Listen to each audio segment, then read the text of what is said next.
Hello नमस्कार दोस्तों, स्वागत है आप सबका गर्ग ट्यूशन पॉइंट में। आज हम स्ट्रक्चर्ड एनालिसिस पढ़ेंगे कि स्ट्रक्चर्ड एनालिसिस क्या होते हैं, इसमें कौन कौन से स्टेप्स है और उन स्टेप्स को इलेबोरेट करेंगे। तो वीडियो को एंड तक देखना नहीं भूलिए और अगर आपको वीडियो पसंद आए तो मेरे चैनल को सब्सक्राइब, वीडियोस को लाइक एंड शेयर कीजिए। बात करते हैं स्ट्रक्चर्ड एनालिसिस की। स्ट्रक्चर्ड एनालिसिस क्या होता है? ये एक डेवलपमेंट मेथड होता है। जब हम एनालाइज करते हैं जो हमारा प्रेजेंट सिस्टम होता है, तो ये एक डेवलपमेंट मेथड होता है जिसमें हम प्रेजेंट सिस्टम को एनालाइज करते हैं। चाहे वो मेथड ऑटोमेटेड हो हमारा प्रेजेंट सिस्टम, चाहे वो मैनुअली हो, ठीक है। उसमें हम उसको एनालाइज करेंगे, उसके बाद डेवलप करेंगे वो स्पेसिफिकेशन जो न्यू या फिर मॉडिफाइड सिस्टम के लिए इम्पोर्टेंट है। आया समझ में? स्ट्रक्चर्ड एनालिसिस एक डेवलपमेंट मेथड होता है जिसमें हम एनालाइज करते हैं प्रेजेंट सिस्टम को। प्रेजेंट सिस्टम चाहे ऑटोमेटेड हो या चाहे मैनुअली हो, उसको हम एनालाइज करेंगे और उसके बाद उन स्पेसिफिकेशंस को गेट करेंगे जो न्यू और मॉडिफाइड सिस्टम के लिए नेसेसरी होती है। स्ट्रक्चर्ड एनालिसिस सिस्टम स्टार्ट होता है जब हम प्लानिंग करते हैं वहां से, ठीक है। स्टेप्स प्लानिंग करते हैं वहां से और उसमें से लॉजिकल रिक्वायरमेंट को एक्सट्रैक्ट करता है। इसमें हमारे 3 स्टेप्स इंक्लूड होते हैं किसी भी स्ट्रक्चर्ड एनालिसिस में। These are the planning the approach, second asking question and collecting data, third one is recording the information. These are the 3 steps which we are studying in next few minutes. Then we will watch planning the approach. सबसे पहले हम इन steps को देखते हैं one by one.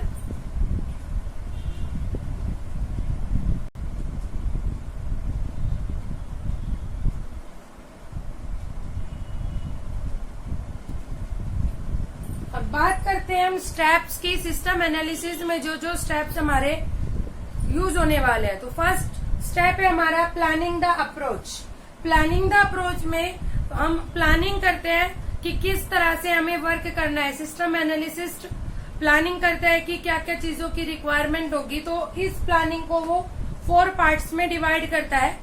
Part 1 is the objective and term of reference for project. इसका मतलब system analyst के लिए सबसे बड़ा टास्क होता है सबसे पहले ये फाइंड आउट करना कि आखिर में प्रोजेक्ट का ऑब्जेक्टिव क्या है, और ऑब्जेक्टिव फाइंड आउट करने के लिए उसे कुछ की क्वेश्चंस का आंसर चाहिए होते हैं। और वो की क्वेश्चंस है हमारे हु स्टार्टेड प्रोजेक्ट, मतलब कौन प्रोजेक्ट स्टार्ट करेगा, उस प्रोजेक्ट का ऑब्जेक्टिव क्या होगा, जो ऑर्गेनाइजेशन उस प्रोजेक्ट को बनवा रही है उस ऑर्गेनाइजेशन का क्या ऑब्जेक्टिव है, और करंट सिस्टम में क्या क्या डेफिशिएंसी, मतलब क्या क्या प्रॉब्लम आ रही है। जब सिस्टम एनालिसिस को इन चारों क्वेश्चंस का आंसर मिल जाएगा तो उसे फाइनली ये पता चल जाएगा कि प्रोजेक्ट का क्या ऑब्जेक्टिव है। क्योंकि जब हम कुछ भी काम शुरू करते हैं हमें मेन ऑब्जेक्टिव पता होगा, तभी तो हम उसके लिए उसको फोकस करते हुए आगे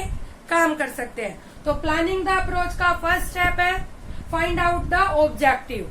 सेकेंड है हमारा कंस्ट्रेंट। जब ऑब्जेक्टिव फाइंड आउट हो गया, अब इसके बाद क्या क्या रूल्स होंगे, क्या क्या कंस्ट्रेंट आएंगे प्रोजेक्ट में, और वो कंस्ट्रेंट क्या क्या हो सकते हैं। हमारे स्कोप, हमारे प्रोजेक्ट का स्कोप क्या होगा, कहाँ कहाँ वो यूज होने वाला है। बजट, सबसे बड़ी चीज बजट। प्रोजेक्ट का बजट क्या है, जैसे कि कोई हम शादी वगैरह करते हैं तो बजट अपना लेके चलते हैं कि कितना बजट है हमारा, उसी हिसाब से हम अपने एक्सपेंसेस करते हैं। इसी तरह से प्रोजेक्ट का बजट क्या है, ताकि हम उस हिसाब से अपनी टेक्नोलॉजी, अपना इन्वायरमेंट यूज कर सके। इसके अलावा हमारा आता है टेक्नोलॉजी, कौन सी हम टेक्नोलॉजी यूज कर रहे हैं, प्रोजेक्ट के लिए कौन कौन सी टेक्नोलॉजी की रिक्वायरमेंट होगी, क्या जो करंट टेक्नोलॉजी है उस पर वर्क हो जाएगा, क्या हमें नई टेक्नोलॉजीज की रिक्वायरमेंट हो गई। इसके बाद इन्वायरमेंट। इन्वायरमेंट का मतलब है ऑपरेटिंग सिस्टम या फिर स्किल और अनस्किल्ड एम्प्लॉयज।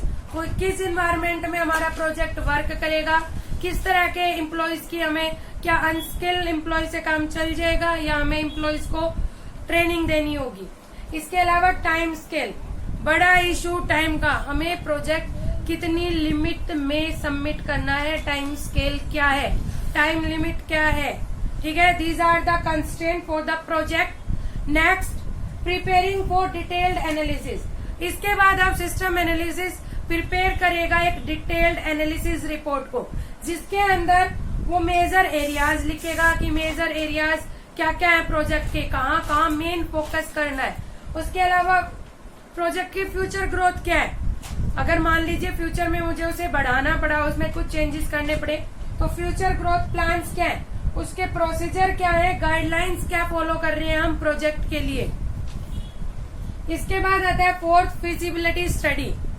प्लानिंग के बाद, जैसे कि प्रीलिमिनरी इन्वेस्टिगेशन के बाद सेकेंड स्टेप आता है हमारा फिजिबिलिटी स्टडी का।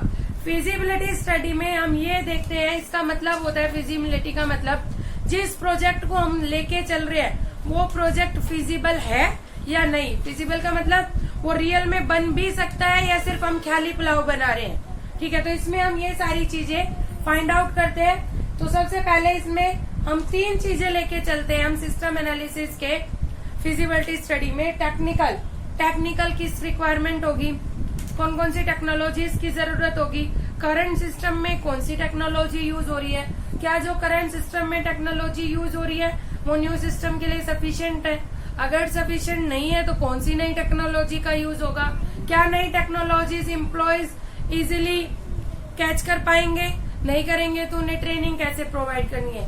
ये सारे क्वेश्चंस सिस्टम एनालिसिस के दिमाग में होते हैं। सेकंड, ऑपरेशनल, कौन कौन से ऑपरेशंस परफॉर्म होंगे, कौन कौन से प्रोग्राम्स इसमें बनेंगे। इसके बाद इकोनॉमिक, कितना बेनिफिट्स है हमें, कितनी सेविंग्स होगी, क्या सेविंग्स एम्प्लॉयज में डिस्ट्रीब्यूट करने के लिए सफिशिएंट है, क्या प्रोजेक्ट का बजट सफिशिएंट है प्रोजेक्ट के हिसाब से, क्या कोई फ्यूचर में हमें बजट इंक्रीज या डिक्रीज करना पड़ेगा। ये सारे क्वेश्चंस आते हैं फिजिबिलिटी स्टडी में। और ये 4 स्टेप्स हमारे प्लानिंग द अप्रोच में। First one objective, then constraint, then detailed analysis, fourth feasibility study. आपको आया समझ में? ऑब्जेक्टिव में हम ऑब्जेक्टिव फाइंड आउट करते हैं, कौन स्टार्ट करेगा, प्रोजेक्ट का ऑब्जेक्टिव क्या है, ऑर्गेनाइजेशन का ऑब्जेक्टिव क्या है, करंट सिस्टम की डेफिशिएंसी क्या है। फिर कंस्ट्रेंट में scope constraint, budget, technical, environment, time scale, ये सारे कंस्ट्रेंट का फाइंड आउट करते हैं। डिटेल्ड एनालिसिस में हम major areas, future growth plans, procedure, guidelines, इन सब की डिटेल लिखते हैं। इसके अलावा फिजिबिलिटी स्टडी में टेक्निकल, ऑपरेशनल और इकोनॉमिक फिजिबिलिटी लिखते हैं। इसके बाद नेक्स्ट स्टेप की बात करते हैं हम।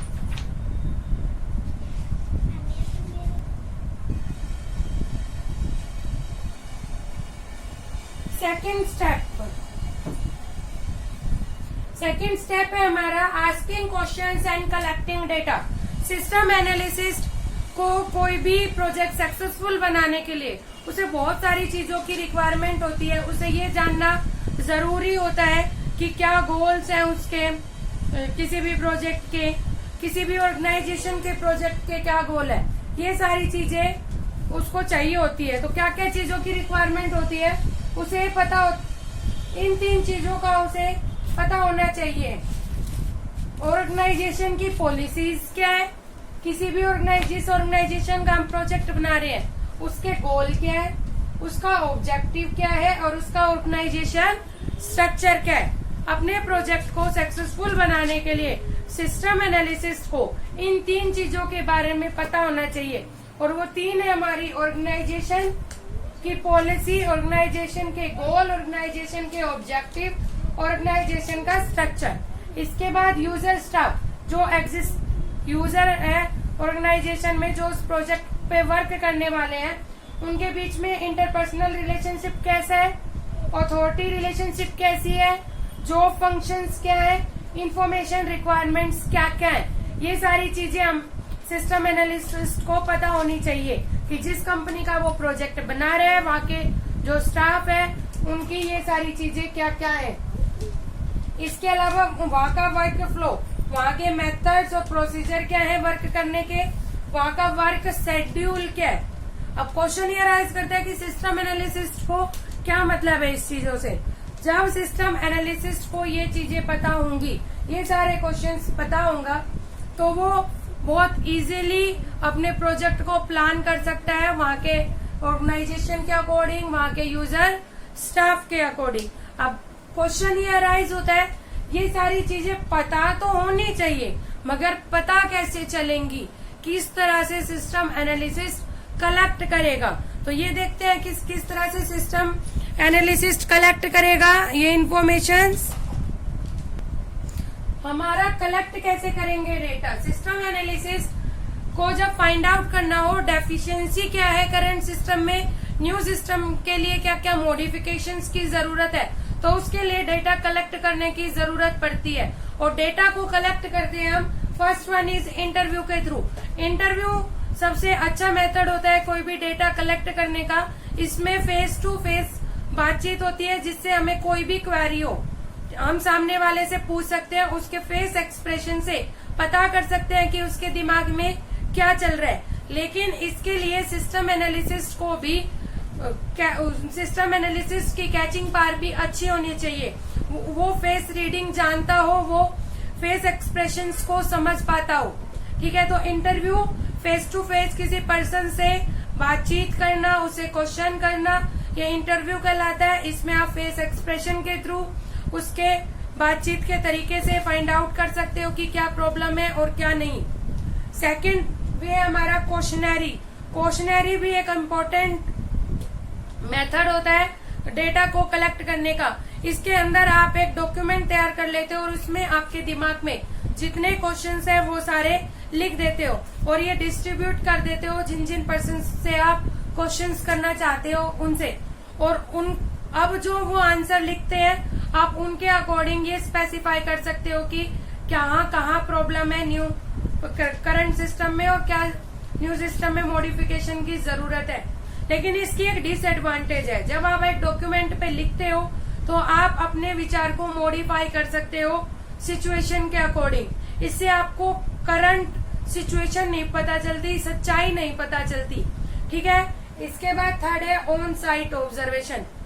Very good method for the collecting data, because on site observation का मतलब है सिस्टम एनालिसिस जिस ऑर्गेनाइजेशन का प्रोजेक्ट है वहां उसकी साइट पे जाए और खुद से ऑब्जर्व करे कि लोग एम्प्लॉयज कैसे काम कर रहे हैं, कैसे उनका वर्क फ्लो चल रहा है, किस शेड्यूल में वो काम करते हैं, कौन कौन सी वो टेक्नोलॉजी यूज करते हैं, स्किल एम्प्लॉयज हैं, अनस्किल एम्प्लॉयज कितने हैं, कैसे वो हैंडल करेंगे प्रोजेक्ट को। ये सारी डिटेल फाइंड आउट करना सिस्टम एनालिसिस के थ्रू ऑर्गेनाइजेशन की साइट पर खुद जाकर या किसी भी पर्सन को भेजकर, वो कहलाता है हमारा on site observation.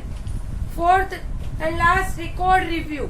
Record reviews का मतलब होता है जो ऑलरेडी रिकॉर्ड की हुई चीजें हैं, जैसे कि जर्नल्स, लेजर, इसके अलावा बुक कीपिंग होती है, आपने डॉक्यूमेंट्स प्रिपेयर कर रखे हैं, जो आपने डॉक्यूमेंटेशन दिया है प्रोजेक्ट का, वो मतलब सारी चीजें जो ऑलरेडी रिकॉर्ड की हुई है, चाहे पहले से और चाहे करंट जो रिकॉर्ड हुई है, उन सब से हमारा डिटेल उठाना कि क्या प्रॉब्लम है करंट सिस्टम में, क्या न्यू सिस्टम में चाहिए, न्यू सिस्टम चाहिए या करंट सिस्टम को मॉडिफाई करने से काम चल जाएगा। ये सारी चीजें जो हमारी रिकॉर्डेड डेटा है, पहले से रिकॉर्ड डेटा है, उनसे फाइंड आउट करना, वो कहलाता है रिकॉर्ड रिव्यू। तो सेकंड स्टेप में हमने देखा कि हमें क्या क्या इन्फॉर्मेशन चाहिएंगी सिस्टम एनालिसिस को और उन इन्फॉर्मेशन को कलेक्ट करने के क्या क्या वेज है। ठीक है, अब बात करते हैं हम हमारे थर्ड स्टेप की। थर्ड स्टेप है हमारा रिकॉर्डिंग द इंफॉर्मेशन। जब हमने प्लान कर ली चीजें, ठीक है, उसके बाद क्वेश्चनरीज वगैरह से क्वेश्चंस से डेटा कलेक्ट कर लिया, अब बारी है उनको रिकॉर्ड करने की, अपनी बुक्स में अपने डॉक्यूमेंट्स तैयार करना। इम्पोर्टेंट स्टेप है ये, क्योंकि अगर आपने इंफॉर्मेशन जो कलेक्ट करी है उसको रिकॉर्ड नहीं किया और डेटा लॉस्ट हो गया तो आपको फिर से सारी चीजें, सारे स्टेप्स फॉलो करने पड़ेंगे। और रिकॉर्ड करने के लिए आपको इंफॉर्मेशन को बुक्स वगैरह में डॉक्यूमेंटेशन करने के लिए टूल्स की जरूरत होगी और वो टूल्स है हमारे data flow diagram, ER diagram, data dictionary, इसके अलावा डिसीजन टेबल, डिसीजन ट्री, ये सारे टूल्स। इसमें से कुछ टूल्स में आप इन कुछ टूल्स की वीडियो ऑलरेडी अपने गर्ग ट्यूशन पॉइंट में डाल चुकी हूँ, आप वहां से देख लीजिए। और जो बाकी आपके टूल्स बच के हैं उसकी मैं 1 by 1 वीडियोस डाल रही हूँ, आप वहां से देख लेना। This is enough for today. ये कंप्लीट हमारा सिस्टम एनालिसिस था, स्ट्रक्चर्ड एनालिसिस था कि कैसे स्ट्रक्चर्ड एनालिसिस काम करता है, उसमें कौन कौन से स्टेप्स इंक्लूड होते हैं। टूल्स अभी हमारे कंटिन्यू में चल रहे हैं। Thanks for today.